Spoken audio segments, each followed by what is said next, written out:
राह संघर्ष की। जो चलता है वही संसार को बदलता है।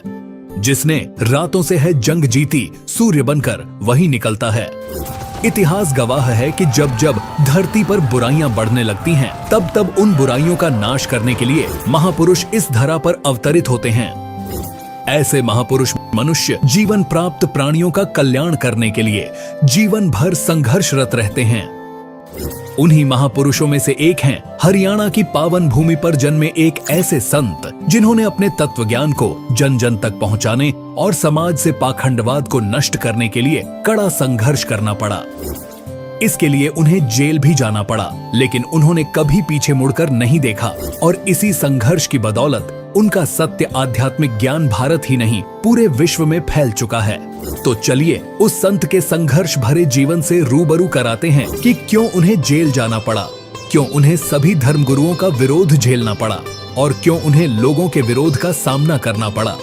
यह कहानी शुरू होती है गांव धनाना, जिला सोनीपत, हरियाणा से, जहां 8 सितंबर 1951 को एक किसान परिवार में एक संत का जन्म हुआ, जिनका नाम है संत रामपाल जी।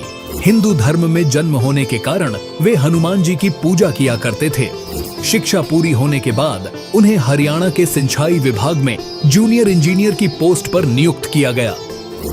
इसी दौरान उनकी मुलाकात होती है स्वामी रामदेवानंद जी महाराज से, जिनके ज्ञान को अच्छी तरह समझ संत रामपाल जी ने 17 फरवरी 1988 को नाम दीक्षा प्राप्त की।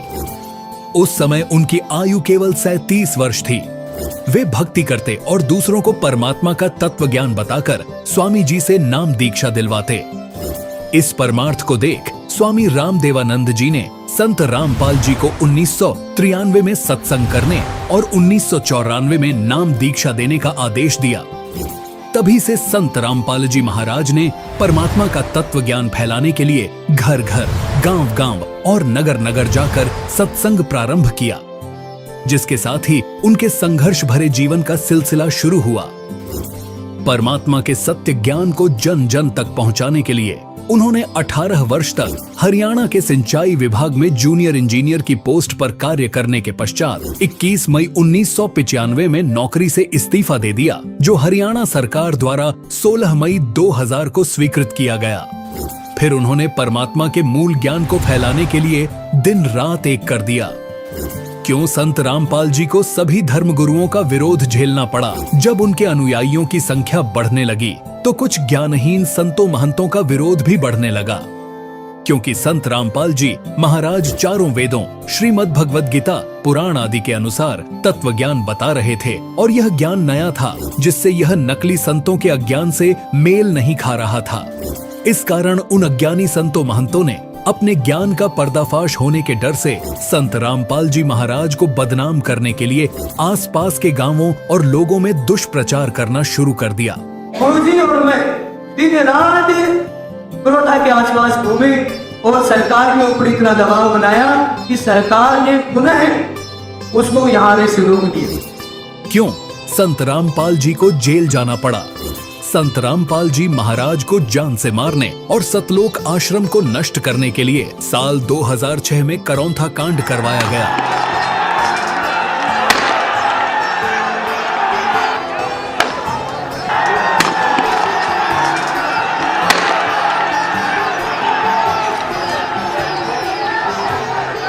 पुलिस ने रोकने का प्रयास किया, जिसमें कुछ उपद्रवी घायल हो गए और उन्हीं उपद्रवियों में से एक की मौत हो गई। सरकार ने करौंथा आश्रम को अपने अधीन कर लिया और संत रामपाल जी महाराज अब उनके कुछ अनुयायियों पर झूठा केस बनाकर जेल में डाल दिया। लेकिन कहते हैं कि जब जब सच्चाई को ऊपर लाने और समाज में परिवर्तन लाने के लिए किसी ने संघर्ष किया है, उसे कठिनाइयों से गुजरना पड़ा है।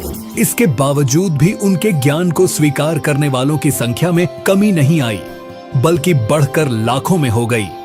जेल में रहने के दौरान भी संत रामपाल जी महाराज की शरण कई पुलिस वालों ने ग्रहण की। क्यों उन्हें लोगों के विरोध का सामना करना पड़ा? 21 महीने जेल में रहने के बाद 2008 में संत रामपाल जी ने बरवाला स्थित सतलोक आश्रम में फिर से सत्संग प्रारंभ किया। टीवी चैनलों और पुस्तकों के माध्यम से प्रचार किया। इस प्रकार संत रामपाल जी महाराज का ज्ञान विश्व में तेजी से फैलने लगा और उन्होंने इस जगत में आध्यात्मिक क्रांति ला दी, जिसके बाद एक बार फिर संत रामपाल जी को तथाकथित धर्मगुरुओं और उनके भरमाए लोगों का विरोध झेलना पड़ा और 2014 में हुए बरवाला कांड के तहत झूठे आरोप लगाकर एक महान संत को एक बार फिर उसके हजारों अनुयायियों के साथ जेल में बंद कर दिया गया, जो आज भी जेल में हैं। लेकिन कहते हैं सच्चाई को कुछ समय के लिए दबाया जा सकता है, उसे मिटाया नहीं जा सकता।